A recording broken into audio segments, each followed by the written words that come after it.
나오신 여러분을 주님의 이름으로 축복하고 사랑합니다. 오늘도 하나님의 주시는 말씀을 통해서 온전한 우리의 삶을 변화시키고 하나님과 함께 동행하는 귀한 하루가 되시기를 주님의 이름으로 간절히 축복합니다.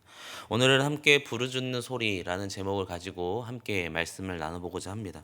우리는 계속해서 예레미야 말씀을 함께 나누고 있습니다. 우리가 잘 아는 것처럼 이 예레미야서의 말씀은 굉장한 외침이 계속해서 주어집니다. 근데 오늘 우리가 주어지게 되는 18절부터 그리고 9장 6절까지의 내용은 어찌 보면 예레미야의 진짜 자기 속에 있는 그 탄식에 대한 내용이 계속해서 주어지고 있습니다.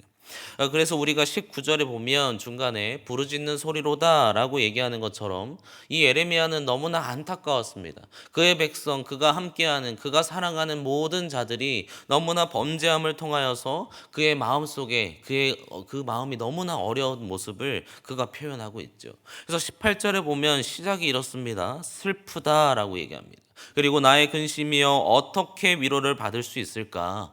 내 마음이 병들었도다 라고 얘기합니다. 즉, 이 예레미야는 자신의 그 백성들, 함께하는 사랑하는 사람들이 너무나 범죄하는 그 모습을 계속해서 살펴보면서 그것을 진짜로 바라보는 것조차 너무나 그가 힘들어하고 있었다라는 것입니다. 그래서 그가 중간에 모습을 보면 그가 어떠한 모습을 얘기하냐면 내가 광야에 떠나서 이들의 모습을 보지 않는 것이 나에게 더 유익이 될 정도로 내가 그들을 떠나서 그들의 범죄함을 보지 않는 것이 나에게 더 좋은 모습인 것 같다 라고 얘기할 정도로 지금 이 예레미야는 이들의 범죄한 모습을 보면서 고통당하고 있다라는 것입니다. 어찌 보면 이 부르짖음의 소리가 단지 이때 당시에 유다 사람들에게만 국한되어 있을까요?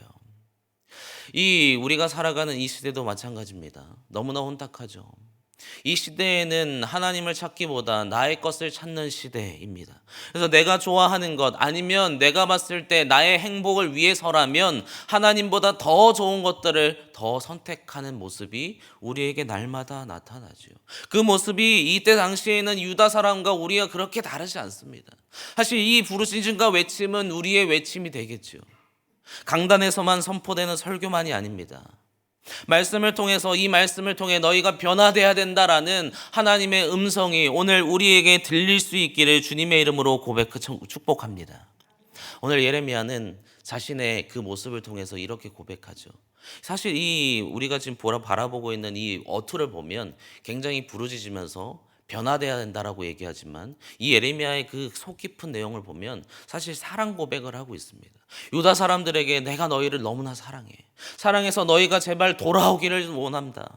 너희의 마음속에 하나님의 온전한 그 마음이 담겨 있기를, 너희의 행동에 하나님의 모습이 드러나기를, 너희에게 하나님이 외치는 소리를 듣고 더 이상 하나님을 떠나는 삶이 되지 않기를 원하는 그 마음이 계속해서 오늘 본문을 통해서 고백되어지고 있습니다. 즉, 이 모습은 하나님의 사랑과 온전히 연결이 되죠.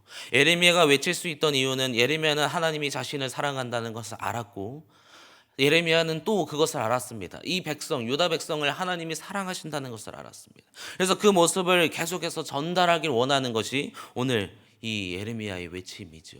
오늘 우리는 본문을 보면서 반면교사의 모습을 함께 살펴보고자 합니다. 사실 본문의 내용을 보면 굉장히 많습니다. 사실 19절부터 시작하는 내용을 보면 19절, 20절, 22절, 9장 2절, 3절, 4절, 6절 계속해서 어떤 세대의 모습을 너희가 가지고 있는지를 이 예레미야는 계속해서 선포합니다. 근데 제일 중요한 것은 9장 6절의 말씀인데요. 9장 6절의 말씀은 우리 함께 읽어보도록 하겠습니다. 9장 6절의 말씀인데 우리 함께 읽겠습니다. 내가 사는 곳이 속이는 일 가운데 있도다. 그들은 속이는 일로 말미암아 나를 알기를 싫어하느니라. 여호와의 말씀이니라. 하나님께서 무엇이라고 얘기하냐면 그들이 나를 알기 싫어한다. 그들이 나에게 정말 다가와서 그들과 함께하길 원하는 그 모습이 사라졌다는 것입니다. 오늘 맨 처도에 나오는 19절에 보면 딸들이 고통당할 때 그들이 외쳤다. 왜 하나님은 계시지 아니한가에 대해서 외쳤다라고 얘기하지만 궁극적으로 하나님과 함께하고자 하는 마음이 아니라 그냥 눈앞에 있는 어려움 속에서 궁여지책으로 그냥 하나님을 찾는 거예요. 우리에게서 참된 신앙과 참된 믿음은 무엇입니까? 하나님을 원하고 하나님만을 위해 살아가는 삶이 우리에게 있어야 되는 줄 믿습니다. 근데 단지 그냥 내 것을 위해서만 하나님을 찾는 거예요. 그래서 우리에게 필요한 가장 중요한 사실 결론적인 내용입니다. 우리가 하나님을 계속해서 찾고 하나님을 알기를 원하고 하나님과 함께 동행하기를 원하는 그 마음이 우리에게 있어야 하는 줄 믿습니다. 그때 우리에게 있는 삶의 모습이 변화된다는 거예요. 19절을 보면 그들의 모습이 이렇게 변화됩니다. 19절을 보면 그들이 무엇을 하냐면 우상을 섬깁니다. 하나님이 그들과 함께하지 않는 것처럼 보이니까 진정한 하나님께 믿음으로 나아가지 못하고 자신의 것만을 위해서 나아가는 것을 통하여서 그들에게 응답이 보이지 않자 그들의 행동은 무엇이냐면 우상을 섬기는 거예요. 이 우상은 단지 우상 신만을 얘기하는 것이 아닙니다. 우리에게 있는 어찌 보면 가정이 될 수도 있고요. 아니면 우리에게 있는 직장이 될 수 있고요. 명예, 물질, 아니면 건강이 되기도 합니다. 이러한 우상들을 더욱더 찾는 거예요. 근데 하나님이 원하시는 것은 무엇입니까? 우상을 따라서 섬기며 살아가는 것이 아니라 나와 함께 하자, 제발. 우리에게 하나님을 찾고 하나님을 알아가는 그 은혜가 날마다 주어지기를 주님의 이름으로 소망합니다.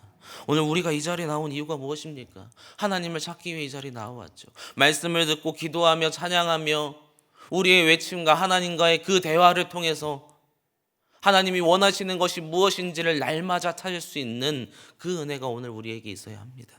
또한 두 번째 모습으로 가서 보면 그 모습을 통해서 우리가 어떠한 삶을 살아가야 되냐면 날마다 열매 맺고 그 은혜를 누리는 사람이 되어야 합니다. 20절에 보면 그들이 열매를 맺지 못합니다. 추수할 때가 됐는데 구원이 그들에게 주어지지 않죠. 22절에 가서 보십시오. 그들에게 있어서 치료를 받을 수 있는 모든 것이 주변에 있습니다. 근데 그들이 치료를 받지 못해요. 왜냐하면 은혜를 누리지 못하기 때문입니다. 하나님과 함께 삶을 살아가지 못하고 하나님과 동행하지 못하고 하나님이 원하시는 것을 하나님을 찾지를 아니하고 하나님을 알기를 원하지 않기 때문에 그들의 옆에 모든 것이 다 축복이 준비되어 있는데 그것을 누리지 못하는 거예요. 우리의 주변은 어떻습니까? 하나님은 우리에게 은혜를 주시기 위해서 옆에 모든 축복을 준비해주고 아니 언제든지 부어주시려고 기다리고 있는데 우리가 하나님을 찾지 않는 거예요. 그러니까 우리에게 주신 은혜를 날마다 누리지 못하고 열매도 맺지 못하고 날마다 낭망하는 거예요. 세 번째로 가서 보죠. 9장 2절에 가서 보면 그들의 삶의 모습이 어떻게 변화되냐면 가늠합니다. 그러니까 하나님을 떠나고 하나님이 들어주시지 않는다라는 생각을 하니까 다른 것을 찾는 거예요. 여기서 말하는 이 간음은 성적인 간음만을 얘기하는 것이 아닙니다. 우상을 섬기는 간음, 하나님의 것이 아닌 다른 것을 찾는 간음도 함께 포함하고 있는데 결국 다른 걸 찾는 거예요. 그럼 이들의 삶의 모습은 어떻게 드러날까요? 9장 3절에 보면 이렇게 얘기합니다. 그들이 거짓된 세대가 됩니다. 거짓말이 너무 좋아요. 3절로 가서 보면 악으로 악을 행하는 자들이 됩니다. 왜냐하면 삶의 패턴이 이제 악에 익숙해졌어요. 제가 너무나 익숙해요. 제가 결국은 사망에 이르게 하는 악으로 더 살아가게 되는 그 모습이 주어져요. 그러면 이 세대의 사람들의 결론의 모습이 무엇입니까? 우리 4절 말씀은 우리 함께 읽겠습니다. 4절 말씀인데요. 우리 함께 읽겠습니다. 너희는 각기 이웃을 조심하며 어떤 형제든지 믿지 말라. 형제마다 완전히 속이며 이웃마다 다니며 비방함이라. 불평하며 비방합니다. 자꾸만 자신의 것을 위해서 다른 사람을 비난하고요. 비방합니다. 하나님의 교회의 모습 속에서 나타나서는 안 되는 모습들을 우리는 지금 계속해서 살펴보고 있습니다. 근데 오늘 사실 결론적이고 가장 중요한 내용은 그 모든 것의 이유는 어디서 찾을 수 있냐면 하나님을 찾지 아니하고 하나님을 알려고 하는 노력조차 하지 않는 이 세대의 모습 속에서 결국 우리는 이러한 범죄함을 계속해서 만들어가며 살아가게 된다는 것입니다. 저는 소망하기를 우리의 마음속에 아니 우리의 평생의 삶의 모습 가운데 하나님을 날마다 찾고 알길 원하는 귀한 은혜가 있기를 주님의 이름으로 소망합니다. 하나님 안에 살아가야 우리가 해야 되는 삶의 모습을 온전히 살아갈 수 있습니다. 하나님이 뜻하는 바가 무엇인지를 계속해서 찾고 깨달아야 우리의 삶을 돌아볼 수 있습니다. 말씀을 통해서 내가 이러한 범죄함이 있구나, 내가 하나님께 외치는 것이 진정으로 하나님을 사랑하는 마음으로 나를 구원해 주시고 열매 맺게 해주시는 그 인생을 살아가길 위하는 마음인지, 아니면 당장 내 눈앞에 있는 어떠한 것을 누리기 위해서, 아니 어떠한 것을 나이가 얻기 위한 자신을 위한 모습인지를 하나님을 찾아야 우리는 알 수 있다는 것입니다. 그럼 그 해답은 어디 있습니까? 그 해답은 말씀 안에 있습니다. 새벽에 또 여쭤보면 좀 실례가 될 수 있겠지만, 하루에 혹시 성경을 몇 장 읽으십니까? 라고 얘기하면 얘기를 안 하실 것 같아서, 날마다 성경을 상고하고 묵상할 수 있어야 합니다. 진리의 말씀이 우리에게 가득 차 있어야 더 하나님을 알길 원하는 마음이 우리에게 생깁니다. 말씀이 말씀대로 우리에게 주어져야 날마다 우리는 더욱더 하나님을 찾는 사람이 되지, 내 안에 아무것도 없는 자, 하나님을 제대로 알지도 못하고 찾으려 하는 그 마음도 없는, 성경도 보지 못하는 우리의 마음이 자꾸 우리의 생활이 되면 우리는 자꾸 하나님을 찾기보다는 떠납니다. 그리고 세상을 더 찾게 되죠.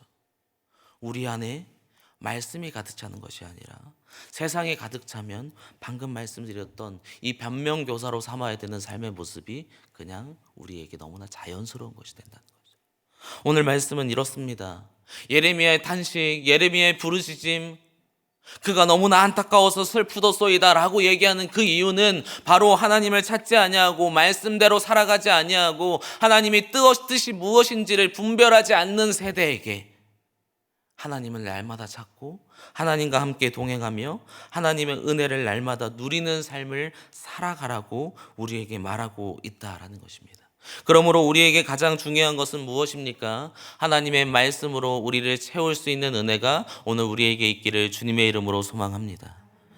또 오늘 성경 읽으라고 말씀드렸더니 창세기부터 시작하고 마태복음부터 시작하라는 얘기는 아닙니다. 우리에게 주시는 그 말씀을 날마다 상고하고 묵상함을 통해서 하나님이 주신 은혜를 날마다 누려가는 은혜가 있기를 주님의 이름으로 소망합니다. 그때 우리의 모습은 변화될 것이며, 이 예레미야는 우리가 계속해서 예레미야 서서를 보겠지만 이 외침은 계속 주어집니다. 왜 끝까지 계속해서 주어지냐면 이들은 계속 찾지 않아요. 지금 시대가 포로 시대, 그러니까 이미 포로로 잡혀간 시기이기도 해요. 근데 그 사람들이 잡혀갔는데도 이들은 하나님을 찾지 않아요. 그러니까 계속해서 이 범죄함은, 이 우리가 예레미야서를 보면 끝까지 계속해서 주어집니다.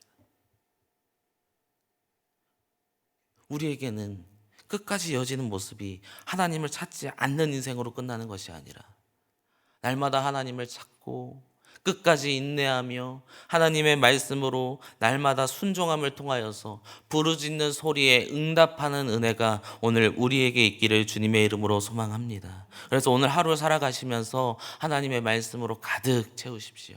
그리고 그 가득 찬 말씀이 우리에게 원하시는 것이 무엇인지 성령의 그 인도하심을 따라 오늘 하루를 온전히 살아가시는 귀한 은혜가 있기를 주님의 이름으로 소망합니다. 그를 통해서 탄식하는 소리가 들리는 온사랑교회가 아니라 하나님의 가장 기쁘고 칭찬이 날마다 선언되는 귀한 온사랑교회가 되기를 주님의 이름으로 간절히 축복합니다. 우리 함께 기도하겠습니다.